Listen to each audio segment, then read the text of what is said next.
alhamdulillah ala kulli hal,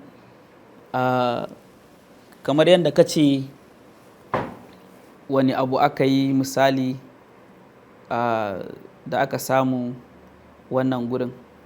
To bayan na samu damar wato gina masallaci a gurin, to sai na ce to bari a ci gaba da karatu a cikin masallacin. Bayan ba mu bar shagon gidan nawa gaba ɗaya ba. Bayan mun baro, bayan akwai wasu ɗalibai a cikin shagon, aka zo aka tafi masallaci. Abin da ya fara haɓaka sai aka ce to kawai shagon nan a yi cancel ɗinta, a koma cikin masallaci. A koma cikin masallaci nan aka fara karatu. To alhamdulillah sai Allah ya sake hore min, na samu gidan da ya ɗara inda nake. Sai na ce to shi ma wannan gidan shi ma za a ci gaba da karatu a ciki, wato asalin inda daga masallaci kenan sai wannan gurin, sai na bar wannan gidan nawa na koma sabon gida da na koma, shi ma wannan gurin sai aka mai da shi makaranta.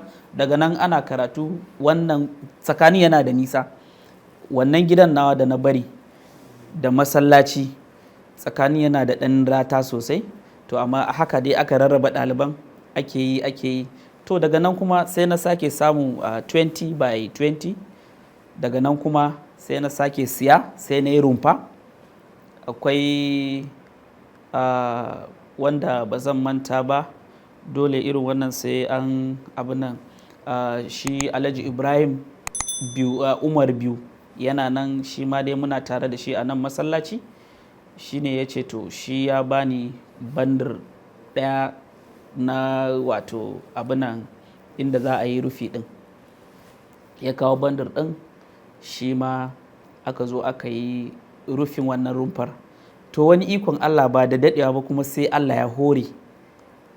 Ba ma ana magana rumfan ba, na 20 by 20 ɗin, ba ma magana rumfa ake ba. Sai na zo na ce to gini ma zan yi.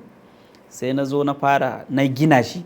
Bayan na gina shi kuma, to akwai wani 20 by 23 a gaba.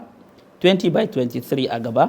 Sai na ce to wannan shi ma aka ce za a sayar. Alhamdulillah lokacin abun rayuwar alhamdulillah ba tsada sosai. Ba na iya manta da kuɗin da na siya. Mun siya shi 180. A nan ma masallaci na zo na kira shi na ce zo ya karbi kudinsa 180. Na siya wannan gurin shi ma na haɗe da wannan 20 by 20 da kuma 20 by 23 wadda shi ma aka haɗa su duk aka fitar da azuzuwa. Ana nan aka gama gini, sai kuma wata hanya kuma ta sake zuwa still. Sai na yi tunani na ce to wannan tun daga ɗaya gashi nan yanzu har ya kai 40 by abin nan misali 20 something. Na ce to abin da ya kamata a yi yanzu bene zan yi.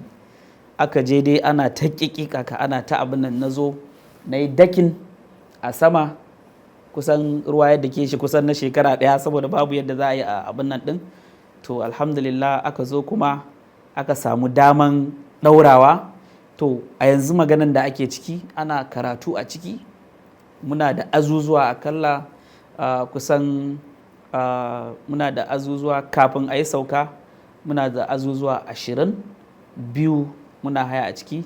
To yanzu kuma alhamdulillah, yanzu maganan da ake ciki yau ɗin nan, yanzu ma ma'aikatan suna can suna ta aiki. Mun samu aji guda 2, muna nan ana ta gini. To kamar yadda na yi ta kokarin abin nan a baya, na ce maka suna da yawan gaske. Suna da yawan gaske, tabbas suna da yawan gaske. Tunda akalla ɗalibai a gurin yanzu roughly idan kai abin nan za su kai kamar 1,000 kusan da 400 zuwa da 500. To wannan kaga mafi yawansu kuma gaskiya islamiyya suke yi da tahfiz din ƙwarai da gaske. Malamai total gabaki ɗaya kamar yadda na faɗa ɗazu, malamai kusan 50 da wani abu, da kuma nani guda 4 kenan, nani wanda muke da su da suke gudanar da harkar tsabtace guri da sauransu, da kuma masu gadi. Akalla muna da masu gadi su masu 2. so kaga kusan guri ne wanda ya kasance kamar wani guri ne wanda mutane suke dan ba da gudunmawarsu na rayuwa. Alhamdulillah, a jin daɗi da nake ji a cikin wannan abun na tabbatar akan bayi na bane, Allah ne ya samu hannu a cikin komai na rayuwana. Ina jin daɗi sosai, kuma kamar yadda na faɗa a baya, man la yashkurun nasa la yashkurullah. Tabbas akwai gudumawar mutane a cikin rayuwata. Ba zan manta irin su Dr. ID ba, Allah ya ji kanshi, sun ba mu shawarwari, da kuma yayana kuma abokina Alhaji Suwaid, shi ma ya bani shawarwari kuma da gudumawa sosai yadda ya kamata a wannan gurin nawa. Tabbas idan na kalli yanda malamai da ɗalibai, musamman in aka tashi daga makaranta, abun ba ƙaramin burge ni yake ba, sai dai in ce alhamdulillah. Amma akwai wani abun da ya fi burge ni a cikin wannan kaf, shine abun da ya fi burge ni da yaran eriyan, yaran unguwar, yaran eriyar, da wasansu ya kasance karatu ne. Yaro kaga suna yawan competition da abokinsa, ai kai baka iya sura kaza ba, kai baka iya kaza ba, kai baka iya azkar kaza ba, ai na fika. Wannan ya ce ai kai baka fi ni ba, ni na fika. Wannan abun yana wato faranta min sosai. Sai kuma kamar yanda yata Maryam, kamar yanda nake faɗa kullum, yanda take jajircewa a karatun Kur'ani. Wani lokacin ma idan ta tashi ko da bacci za ta yi, sai ta ɗauki tana karatun Alkur'anin, har bacci ya kwashe ta ajiye Kur'anin a gefe haka. In na zo in ce manya kenan masu kwantar da Alkur'ani a gefensu. So irin wannan abun faranta mun sosai yake, yana faranta mun sosai. Da kuma yara za su shiga banɗaki, ka ji suna addu'o'i, ka yi rashin lafiya su zo su tsaya a kanka suna maka addu'o'i. Irin wa'annan yana faranta mun sosai, yana faranta mun. Da kuma farin ciki sosai da nake ji wajen malaman, yanda suka kasance ba sa bani ciwon kai. To wannan wato gudumawarsu ne. Babu yadda za a ce kai abu kai kadai, babu, ba zai yiwu ba. Su Malam Abbas, su Malam Musa, da kuma su Malam Aminu, wanda shi ma limamin masallacin Juma'a ne, duk muna tare da su. Wa'annan duk suna ƙara min ƙwarin gwiwa, kuma idan na ga yadda suke gudanar da aikinsu ina jin daɗi. Sannan su sun san akwai wani abun da nake yi, wanda wani lokacin sai in nuna kawai in aka yi ba daidai ba zan ɓata rai, in nuna ban ji daɗi ba. Sannan kuma idan aka yi abun da yake na yabawa, ina yaba musu. So sun san yadda, mun san dai ni da su muna da akwai fahimta sosai. Sannan ina farin ciki yadda suke gudanar da ayyukansu. Babu wanda suka bani kwarin gwiwa sosai da na samu har makarantar ta kai haka. Akwai iyayen yara su suka bani wato kwarin gwiwa wajen gudanar da wannan makarantar. Babu yadda za a ce ni kadai in iya gudanar da ita, ba zai yiwu ba. Amma iyayen yara sun bani wato gudumawa da sauransu. Da kuma shi mai unguwan Hotoro da kansa, abin nan mai gari Hotoro da kansa, da kuma mai unguwan yankin Ladanan shi kuma Alhaji Basiru. So sun ba mu wato gudumawa sosai a duk lokacin da muka nemi me ya kamata a yi. Muna son kaza, za mu abin nan, za su ba da lokacinsu su ba mu duk abin da ya dace wanda za mu zo mu gudanar da shi a makaranta. To masu gari kana da fahimta da su da sauransu. Wannan ina ga nasara ne sosai. Wannan abu yana sa ni farin ciki sosai gaskiya, in na tuna irin wa'annan abun. Da kuma irin shawarwari idan na buga ma malam waya, ya ce kai kaza, kai kaza, kai kaza, kai kaza, kai kaza. Shi yasa gaskiya wasu abubuwan idan na yi shi, wasu za su yi mamaki a karancin shekaru, misali irin nawa. Wasu abubuwan to gaskiya sirrin shine ku rike malamanku da kyau, ku rike malamanku da kyau. Shi malam akwai shawarwari wanda idan na nemi a gurinsa zai iya bani ko a kusa ko a nesa, saboda malam yana da wata al'ada, wannan al'adarsa ce wanda duk wanda yake mu'amala da malam ya sani, shine idan ka kira shi a waya in har bai ɗauka ba daga baya zai bi ka. To shi yasa a cikin abubuwan da nake, misali idan na tuno wani abu za a yi shi a makaranta, in na kira shi bai ɗauka ba, na tabbatar zai kira ni daga baya. In ya kira ni daga baya ce malam ai kaza kaza kaza nake so, yaya kake gani? Malam zai ce ai ya kamata kai kaza ko kaza ko kai kaza, ko kuma a ka bari za mu yi nazari akai daga baya zan abin nan zan gaya maka.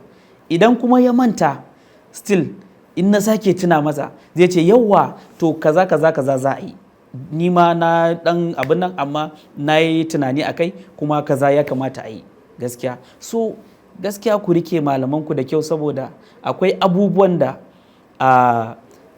suka sani kai baka sani ba, da kuma manya na cikin unguwa duk suna da wasu abin nan, duk wayannan taɓewar da aka a sauka akan layi na koyarwa na sunna na waye, galibi malaman ne aka bari a baya. Amma gaskiya alhamdulillah mu dai muna da akwai malaman da suke ba mu shawarwari kamar su Dr. Professor Bashir kenan, shi ma wallahi alhamdulillah bawan Allah nan ba abin da za mu faɗa, tunda ba ma shi ba har mahaifinsa sai da ya ba da kofa a kodayaushe na neman shawara ne na menene na duk wasu abubuwa na rayuwa ga baki ɗaya, ka cokan yadda ka san ɗan gidan haka nake gudanar da rayuwata a gurin nan da shawarwari da komai. So kar a sake wato layin manya da yawa, idan aka saki wannan layin to tabbas in ba ci sa'a ba subhanallah nadama za a shiga gaskiya kwarai da gaske. To mu alhamdulillah muna kula ne sosai ta bangaren manya yadda suke ba mu shawarwari. Ba za mu manta da kuma shi babanmu malam Abdulwahab ba, shi ma alhamdulillah mun kare da shi. Sai kuma wani challenge da na samu a makaranta lokacin da wasu suka zo suka ce ai makarantar nan ba za a yi makarantar nan ba, na ce to makaranta dai mun fara, kuma ni a iyakan tunani na babu wanda zai iya hana shi sai dai ko gwamnati. Amma dai mutum haka kawai ya zo ya ce ai shi ya hana makaranta, ba zai yiwu ba. Me hujjarku na hana makaranta? Ba su kawo dai hujja ba. Na ce to ni dai makaranta dole a ci gaba, yanzu ma aka fara. Aka je aka yi ta buga gwagwarmaya, ƙarshe dai aka zo aka samun wani abin nan da yake glass ɗin mota ban ɗaga ta sosai ba, aka yi wani rubutu aka sa akan cewa ai sai sun kashe ni in ban daina makarantar nan kaza kaza kaza ba. Na kira malam ya ce za ka iya gane su? Na ce zan iya gane su. Ya ce to wannan al'amarin ka je kai report, in kai report kap Najeriya nan babu wanda ya fi karfin hukuma. Na ce to na je na yi report, hukuma suka shiga ciki, aka zo aka ce to yadda suke ganin su misali ko 'yan Kano ko 'yan ina ne, ni ma haka nake ɗan Najeriya kuma ɗan Borno, kuma ina da right, kuma suna da right su je su buɗe makaranta a jihata, kuma ni ma ina da right in buɗe makaranta a jihar su. Dukkanmu 'yan ƙasa ɗaya ne, babu wanda ya fi kowa. To dole su banni yi abin nan ɗina. Aka je yi mana dai katanga tsakaninmu. To alhamdulillah kawai dai dole a tarih la yarham, shi yasa kawai na kawo wannan bayanin. Amma wannan a yanzu dai ana tare da su, ana rayuwa normal, ana komai, duk da dai kawai kamar yadda na ce a tarih la yarham shine kawai. Amma in ba kawai yanzu ana tare da su komai normal, ana mu'amala daidai wa daida, babu zancen wani abin nan, babu zancen wani ko a ce ka wani bakanta ma wani sashi ko kuma wani abu. Yanzu muna rayuwa da su normal, 'ya'yansu suna tare da ni kuma ina tare da su, abin sai tashi duk ana tare. Amma kafin a fahimci juna har sai da aka kai wannan matakin. Shi yasa babu abin da zai zo maka kawai da sauki, ko kuma ka ga mutum ya yi wani abu ka yi tunanin kawai abun yana da sauki. Gaskiya dole akwai wani gwagwarmaya a ciki. Alhamdulillah, da farko sai in wato abinda nake so in ce shi Africa TV daga kan Malam Habib zuwa kasa, Dr. Habib kenan Tijjani, daga kansa gabaki ɗaya zuwa kasa, ina muku wato godiya sosai da kuka bani wannan damar wajen gudanar da wato wannan takaitaccen bayani da ne a yanzu. Na gode, Allah ya saka muku da alheri. Sai kuma wato godiya ta musamman ma shi Ishaq ɗin namu kuma, wanda shi ya tsaya sosai wajen wato lallai sai ya ba mu tarbiyya, mu yi kokari mu kuma mu yi aiki da shi. To mun gode masa sosai, Allah ya saka masa da alkhairi, Allah ya saka masa da alkhairi. Assalamu alaikum wa rahmatullahi wa barakatuh.